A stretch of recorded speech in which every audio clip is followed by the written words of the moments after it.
Now let's talk about vegetables. The guidelines say eat more vegetables. And of course, vegetables can be very healthy. But here is the problem. Vegetables are not one entity. Some people do beautifully with raw salads, but others do not. Some patients with IBS, bloating, dysbiosis, gut sensitivity, or unstable bowel habits may feel worse when they eat huge amounts of leafy greens. Lettuce, arugula, spinach, kale, cruciferous vegetables. For some people, these are healthy, but for others, they can trigger bloating, gas, abdominal discomfort, constipation, loose stools, or bowel irregularity. And why does this matter in a cholesterol guideline? Because gut health is connected to heart health. I discussed that before in my gut-heart connection video. Poor gut health can contribute to systemic inflammation. It can affect the microbiome. It can influence bile acid metabolism. It can affect immune activation. It can disturb metabolic signaling. And inflammation is deeply connected to cardiovascular disease. So the better message is not simply eat more vegetables. The better message is eat the vegetables your gut can tolerate. For some people that means raw salads. For others it means cooked vegetables, steamed, sauteed, peeled, or fermented, which I personally prefer the most because fermented vegetables can provide the gut with probiotics and healthy fiber at the same time.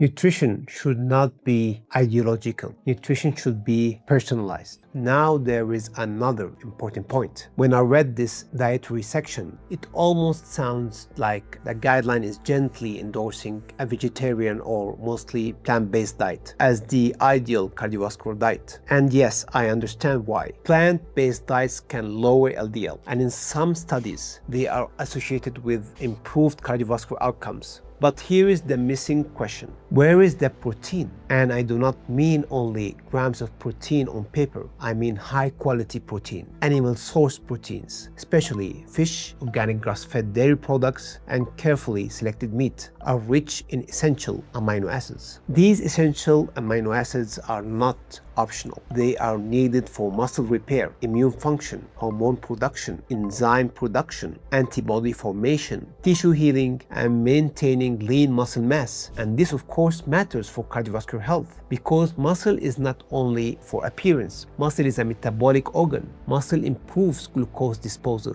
Muscle improves insulin sensitivity. Muscle protects against frailty. Muscle helps regulate inflammation. And muscle is one of the strongest defenses against metabolic dysfunction. So if a person lowers LDL by adopting a purely plant-vegetarian diet but becomes deficient in essential amino acids, the person will eventually lose muscle, develops poor tissue repair, weakens immune function, and becomes more inflamed. Did we really improve cardiovascular health here, or did we only improve one number? Now someone may say, but you can combine different plant protein sources and still get all essential amino acids. And theoretically, that can be true. A well-designed vegetarian or vegan diet can meet amino acid requirements.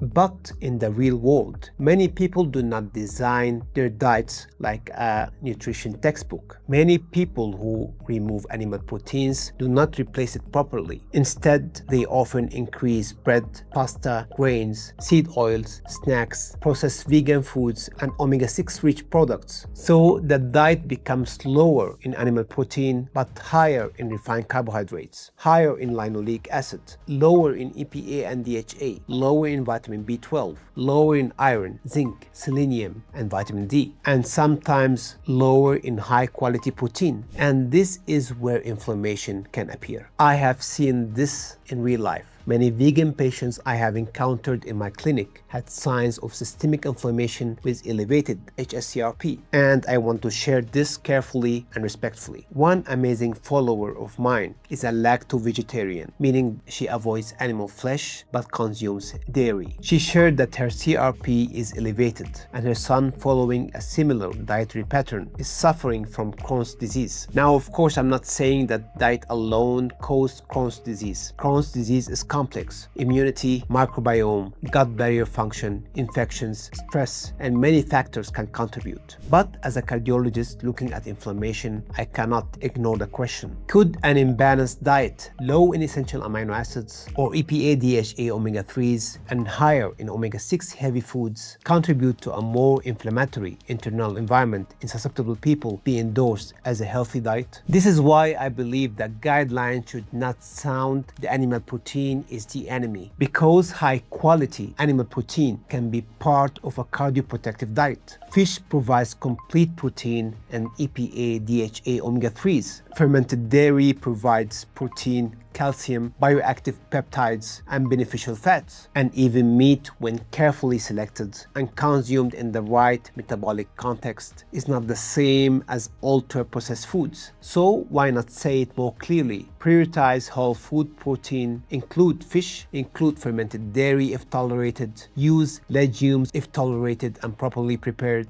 use nuts and seeds intelligently, and for vegetarians, make sure protein quality is truly adequate, not assumed, because cardiovascular nutrition should not only be about lowering LDL, it should also be lowering inflammation, preserving muscle, supporting immunity, supporting tissue repair, improving insulin sensitivity, and maintaining long-term metabolic resilience. And this is exactly why I created a free heart risk assessment score, because many people look only at cholesterol, but they do not know if their body is already showing signs of hidden inflammation, insulin resistance, visceral fat, or metabolic dysfunction. So after watching this video, you can log in through the link in the description below and take the heart risk assessment score. It will help you to look beyond LDL and start asking better questions about your real cardiometabolic risk.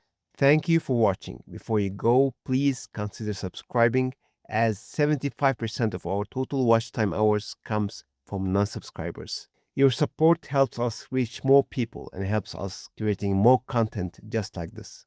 And if you'd like to learn more about this topic, please watch the full video right over here.